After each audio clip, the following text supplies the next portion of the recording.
ओम नमो ओंकारेश्वर देवताय नमः. ओम नमः शिवाय. ओम नमः शिवाय. अवधूत चिंतन श्री गुरुदेव दत्त. मंडळी, शंका समाधान या कार्यक्रमाकरता मी संगमेश्वर गिरी श्री क्षेत्र ओंकारेश्वर देवस्थान बिलोद्यान जानेगाव इथून आपलं सर्वांचं हार्दिक स्वागत करतो. मंडळी, आज विषय म्हणजे माझ्या संदर्भात घेतलेला आहे आणि तो असा आहे की मला एक 2-3 दिवसापूर्वी एक मेसेज आला. म्हणले, महाराज तुमचे उपाय मी करून पाहिले 2-3 वेळेस, पण काही समजा अनुभव आला नाही. आणि असे बरेचसे येतात मेसेज पण मला, अमुक उपाय केला त्याचा अनुभव आला नाही वगैरे वगैरे. तर तुम्हाला याबद्दलच मी बोलणार आहे. अनुभव का येत नाही आणि मी काय करतो अनुभव येण्यासाठी, हे पण फार महत्वाचं आहे. काय होतं, तुम्हाला का अनुभव येत नाही त्याचं कारण मी सांगतो. पण मी थोडंसं मागे जातो काही वर्षापूर्वी ना, मला काही अनुभव नव्हता. कशाचा अनुभव नव्हता? लोकांचा अनुभव नव्हता. म्हणजे लोक कसे असतात, लोक कामापुरतं कसा वापर करून घेतात याविषयी काही माहीत नव्हतं मला. जसं जसं मी पुढे पुढे जात गेलो आणि मला लोकांच्या गोमी कळल्या. गोमी म्हणजे त्यांचे स्वभाव, कसे आहेत लोक, कसा कामापुरता वापर करून घेतात आपला, हे मला जाणवू लागलं. आणि त्याच्यामध्ये माझं खूप नुकसान झालं. वेळ पण खूप गेला माझा. कारण मी काय करायचं पूर्वी, जर तुम्ही जुने व्हिडिओ जर बरेचसे मी उडवलेत, त्याच्यातले बरेचसे उडवलेत, पण आहेत काही अजून, की त्याच्यामध्ये मी छोटे छोटे उपाय सांगत असे, घरगुती उपाय सांगत असे, आणि अजून बी सांगतो कधी मध्ये, पण सारखं नाही सांगत. आणि ते फार म्हणजे प्रभावी होते. कारण मी कुठल्याही गोष्टीचा अनुभव घेतल्याशिवाय मी सांगत नाही. असं कुठंतरी वाचून काहीतरी करून असल्या काही गोष्टी नाहीत माझ्याकडे. मी जे आहे एखादा आला उपाय आपल्या मनामध्ये, आणि बरेचसे उपाय असे आहेत ना, की मी एक शिवशक्तीची म्हणजे मंत्र साधना ही गोष्ट करत असल्यामुळे मला आपोआप काही उपाय सुचतात आणि त्याचा चांगला अनुभव येतो. मग पूर्वी काय करायचं, मी समजा ध्यान वगैरे केलं की त्याच्यातून काही उपाय सापडले, अगर माझ्याकडे एखादा प्रश्न आला तर मी तो प्रश्न घेऊन त्याच्यावर उपायचं म्हणजे समजा मनामध्ये घेऊन, समजा आपण शंभूला प्रार्थना करून काय देतोय तो संकेत, अशा गोष्टी पाहून मी उपाय सुचवत असे आणि मी बिनधास्तपणे सांगत असे. म्हणजे सार्वजनिकरित्या सांगत असे. युट्यूबवर तर मी व्हिडिओद्वारे खूप सांगितले. पण काय होतं, बरंचसं ज्ञान असं फ्रीमध्ये भेटलं ना, आणि कुणाच्याही हाती पडलं तर त्याची किंमत राहत नाही. हा एक अनुभव आला मला. आणि बऱ्याचशा एक सहानुभूतीनं म्हणा, पुढची व्यक्ती खूप संकटात आहे म्हणून त्याला आपण एखादा उपाय सांगितला आणि सांगत बी असे, तर त्याचं काय की ती पुढची किती ग्रहण करते, आपल्यावर किती विश्वास आहे याची मला जाणीवच होत नसे. कारण तेवढा अभ्यास नव्हता माझा माणसं ओळखण्याचा. त्याच्यामुळे मी सहजरित्या सांगून टाकत असे आणि तितक्यापुरती पुढची व्यक्ती ती ग्रहण करते का नाही करते याचा विचार पण येत नसे. मी सांगून टाकत असे आणि त्यांना समजा त्यांची श्रद्धा आहे नाही हे काही डोक्यात येत नसतं. मग ती काहीतरी चौमव करायची आणि मग म्हणायचं ती अजून नाराज की यांच्या उपायाने काही होत नाही. आता होत नाही का काय होतं हे मला माहिती ना, मला माहित आहे, त्याचा अनुभव आहे, खूप अनुभव आहे ना. पण बऱ्याच लोकांनी असं काय केलं की तितक्यापुरतं काहीतरी करायचं, अगं न करता बी काही काही लोक अविश्वास दाखवायचे. म्हणून मी काय केलं, जसा जसा मला अनुभव येत गेला तसं तसं मी हे सांगणं थोडंसं कमी केलं आणि मग माझा थोडासा अभ्यास वाढला. कुठला अभ्यास वाढला? माणसं ओळखण्याचा अभ्यास आला. पूर्वी मला कळतच नव्हतं, खूप वेडा होतो त्या गोष्टीत. मला माणसं, समोरचं माणूस काकुलतीनं आलं आणि काय आलं की मला ते क्यू यायची त्या व्यक्तीची आणि माझ्यामध्ये प्रेम उत्पन्न व्हायचं. कारण मी एकतर प्रेमाला भुकेलेला माणूस होतो. त्याच्यामुळं मला कोणी समोरचं माणूस चांगलं बोललं, की माझं मन त्याच्याबद्दल खूप आकर्षण व्हायचं, की मी त्याला काहीतरी द्यावं, काहीतरी त्याच्यासाठी करावं. हं. ही माझे मन आतून बोलायचं आणि मी ते करत असे. पण समोरच्याला त्याची किंमतच नव्हती. हे मला कळतच नसावं त्यावेळेस. हं. खरंच कळलं नाही. अशा खूप चुका झाल्या माझ्याकडून. खूप चुका झाल्या. मी देत राहिलो. समोरचे घेतात का नाही घेतात, ग्रहण करतात का नाही करतात, त्यांचा किती आपल्यावर विश्वास आहे, हे मला ते समजलंच नाही. पण आज हे देत असताना मी जी समजा सहानुभूतीने करत असताना माणसं चांगले पण गवसले ना मला. खूप चांगली माणसं गवसली. खूप आहेत ना. आज 10-12 वर्षापासून सुद्धा माणसं माझ्याकडे जे का माझ्यावर खूप विश्वास ठेवतात. खूप विश्वास ठेवतात. आणि मी समजा त्यांचे लेकरं 7वी-8वीला कुणाचे होते, तेव्हापासूनचे संपर्क ते आज लेकरं मोठे नोकरदार झालेत. जसं माझं ऐकलं त्याने तसं केलं. अगर काय आता त्याच्यात माझं नाही, ती सर्व ईश्वराची कृपा असते. याच्यात फक्त मी एक मार्ग दाखवला, मार्गदर्शन केलं. तुम्ही अशा पद्धतीनं जा म्हणून. शेवटी त्यांचं नशीब असतं.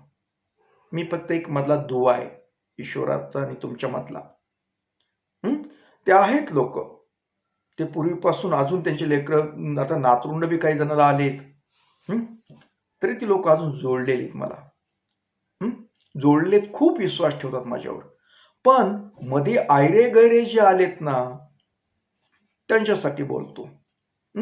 मग मला हळूहळू आपलं कोण, परक कोण, अगर आपल्यावर किती विश्वास आहे, ह्या गोष्टी कळू लागल्या.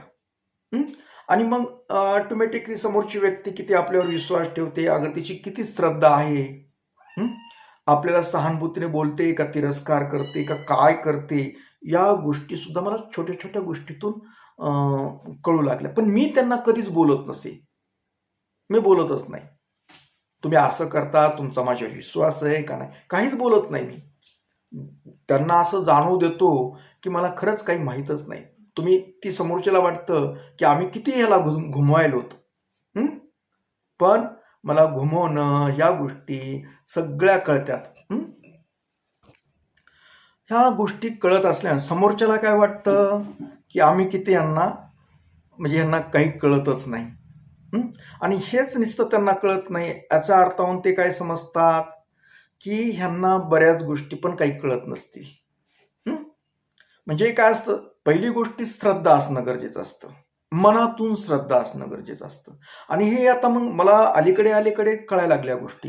ही समोरची व्यक्ती आपल्यावर किती विश्वास ठेवते, किती विश्वास आहे तिचा आपल्यावर, या गोष्टी कळू लागल्या मला. आणि मी फक्त काय वर उपचारित मग समजा ते होला हो करायला लागलो. जास्त डीपमध्ये जाऊन समजा अगर त्याचं म्हणजे जी खोलातल्या गोष्टी असतात काही, ते नाही सांगत मी. आणि आता व्हिडिओद्वारे सुद्धा सांगत नाही जास्त. मी प्रत्यक्ष मला खरंच बोलतात, ज्याचे का पूर्वीपासून संबंध चांगलेत, अगर ते मला वाटलं की हा खरंच व्यक्ती चांगला आहे, तर त्याला मी फोनवर सांगतो. अगर प्रत्यक्ष भेट झाल्यानंतर काही गोष्टी बोलतो आणि फोनवर बी सांगत असतो. पण कधी की ज्या वेळेस मला वाटतं माझं हृदय बोलतंय, आतून सांगतंय मन की ही समोरची व्यक्ती चांगली आहे, अगर ती आपल्यावर विश्वास ठेवते. आता पूर्वीपासूनचे जे काही जुने आहेत ते तर मला माहीतच आहेत कसे आहेत काय ते, त्याच्याबद्दल नाही काही. पण नवीन जरी असेल तरी मी त्या समोरच्या व्यक्तीचं सगळं घेतो डोक्यात. आणि किती चांगली आहे, अगर तिचा स्वभाव गुण काय आहे, अगर ती किती आपल्यावर विश्वास ठेवते का उगाच नुसते आपले व्हिडिओ बघून नुसतं आपलं टाइमपास करते, ह्या गोष्टी कळू लागल्या मला. आणि मी माझं समजा व्हिडिओद्वारे सुद्धा सांगणं कमी केलं. ज्यांना गरज आहे, ज्या व्यक्तीला खरंच गरज आहे, अत्यंत गरज आहे, गरजू व्यक्ती ही ओळखायला शिकलो मी. तिचा विश्वास, तिची श्रद्धा आपल्यावर किती आहे. मग ज्याची श्रद्धा आहे आपल्यावर, त्या समोरच्या व्यक्तीला आपल्याविषयी काहीतरी वाटतंय, तर तिच्यासाठी मी कितीही पळतो, रात्रंदिवस करतो. एखाद्या वेळेस एखादी समस्या उभी राहिली जबरदस्त त्याच्या जीवनामध्ये, तर ती समस्या सुटेपर्यंत मंत्र साधना करतो, रात्र काढतो. मग मी हे हे ठरवलं, कारण काय खुगीर भरती म्हणतात ना, भाराभर चिंधान एक ना धड. काय करायचे ताती लोक गोळा करून आणि काय करायचं? माझे मोजके काय असतील 10-5 तेवढेच म्हणायचं आपण आहे ते. मी समजा व्हिडिओ तुमच्यापर्यंत पोहोचवतो फक्त काही ठराविक, अगर मी म्हणत नाही लाईक करा, अमुक करा, मी कधी सांगत नाही कधी. आणि ते व्हिडिओ चालणं हा उद्देश पण नाही माझा काही. त्याच्यामुळे काही ठराविकच लोक बघतात माझा व्हिडिओ. मला ते व्हिडिओ चालावे हा बी उद्देश नाही माझा काही. फक्त ज्याला गरज आहे त्याच्यापर्यंत गेला म्हणजे झालं. मग त्यात 10 लोक असतील काय असतील त्याच्याबद्दल मला ती संख्या नकोय. मला ती संख्या मोठ्यापर्यंत नको. अति मोठं होणं उपयोगाचं नसतं. मोजकंच असावं पण चांगलं असावं. मोजकेच आपला संपर्क मोजक्या लोकांशीच असावा, पण चांगल्या लोकांशी असावा. तेच आपल्यावर विश्वास ठेवणारे लोक असावे. मग मी पटापटा खूप लोक जोडले गेलेले होते. मी बरोबर ते नुसते कळत गेलं की मी त्यांच्याशी संपर्क त्यांनी केला तर बोलतो, मी बोलत नाही असं नाही, पण हळूहळू हळूहळू कमी केलं, कारण डोक्याला नको लोड. बिनकामाची खोगीरवरती काय करायची. फक्त मी एकच धरलं, एकच तत्व धरलं, ज्याचा माझ्यावर विश्वास आहे ना त्या लोकांचं करायचं. त्यांच्याकडून कुठल्या रुपयाची अपेक्षा नसते माझी, काही नसतं, काही देणं घेणं नाही. फक्त मला गरज आहे त्यांच्या विश्वासाची. त्यांनी विश्वास आपल्यावर टाकला, अगर आपल्यावर आहे त्यांचा, हे मला वाटलं, कळलं की मी त्यांच्यासाठी पळतो आणि त्यांच्यासाठीच आपलं जीवन आहे असं मी समजतो. पण विश्वासवाले लोकांसाठी. आता हे मध्येच म्हणतात तुमचा उपाय केला आणि झाला नाही, तुमचा होणार पण नाही, शक्य बी नाही. मी डायरेक्ट बोलतो, होणार बी नाही म्हणत असतो. का होणार नाही? कारण ती तुमचा विश्वासच नाही. कोण म्हटलं मला काही येत नाही? खूप येते, पण सगळ्या गोष्टी यूट्यूबवर अथवा सार्वजनिकरित्या मांडता येत नसतात, सांगायच्या नसतात. कारण त्याचा गैरफायदा वेगळंच होतो, घेतात लोक, म्हणून काही गोष्टी सांगत नाही. आणि ज्यावेळेस ज्या समोरच्या व्यक्तीला गरज, त्याला प्रत्यक्ष समजा फोनद्वारे अथवा त्याला काय माहिती द्यायची, काय असतं, कसं असतं, काय करायला पाहिजे, हे बोलतो. मी वैयक्तिक बोलतो. सार्वजनिकरित्या सांगायचं बंद करून टाकलं मी, बरेच वर्ष झालं, आता 2-4 वर्षापासून बंद केलंय. म्हणून ते त्यावेळेसच्या लोकांना सुद्धा काय वाटतं की काय नाही, काही खरं नाही. खरं नाही कसं? खरं ज्याला विश्वास आहे त्यालाच माहिती खरं आहे का खोटं आहे ते. त्याच्यामुळं असं आद्यंतरी काहीतरी उपाय करून नाही, काही बरेच लोक न विचारता करतात काही काही गोष्टी, आणि त्यांचे काही होत बी असतील, होतात, सांगतात लोक ते. पण कुठलाही उपाय करण्यापूर्वी अगर कुठली समस्या मला सांगितल्याशिवाय मी त्याच्याविषयी व्यवस्थित माहिती देतो, फोनद्वारे देतो, प्रत्यक्ष देतो. हे सार्वजनिकरित्या देत नाही मी. हे बंद केलेलं आहे ते. त्याच्यामुळे बऱ्याच जणांना ते उपायाचं वगैरे शंका येतात. आपण कसल्याही बाबतीत आणि कुठले बी काय असतं, कुठलीही समस्या असेल ना त्याच्यावर उपाय 100% असतो. ज्या अर्थी समस्या निर्माण होते त्या अर्थी नष्ट पण करता येते ती समस्या. आहे देव दोन्ही बी करतो बाजू. जशी म्हणतात ना आपण, रात्र आहे तसा दिवस पण असतो, जसा देव आहे तसा भूत पण असतो. जे देव मानतात ना त्यांनी भूताला मानायलाच पाहिजे, कारण 2 बाजू असतातच. तसं समस्या आहे ती समस्या दूर होते. मग दूर कधी होते? ज्यावेळेस विश्वास असला पाहिजे, ईश्वरावर असला पाहिजे. आम्ही जी लोक तुमच्यासाठी काही झटतो, काही गोष्टी करतो, त्यांच्यावर पण असणं गरजेचं. कारण तुमचा विश्वास नाही तर आम्ही काय म्हणून झटायचं? तुमची श्रद्धाच नाही आमच्यावर तर आम्ही का म्हणून तुमचं काम करायचं? तुमचं काही गुत्त घेतलेलं नाही, आम्ही केलंच पाहिजे असं नाही काही. तुम्ही काय म्हणजे असं काय तुमचं आम्ही का करावं?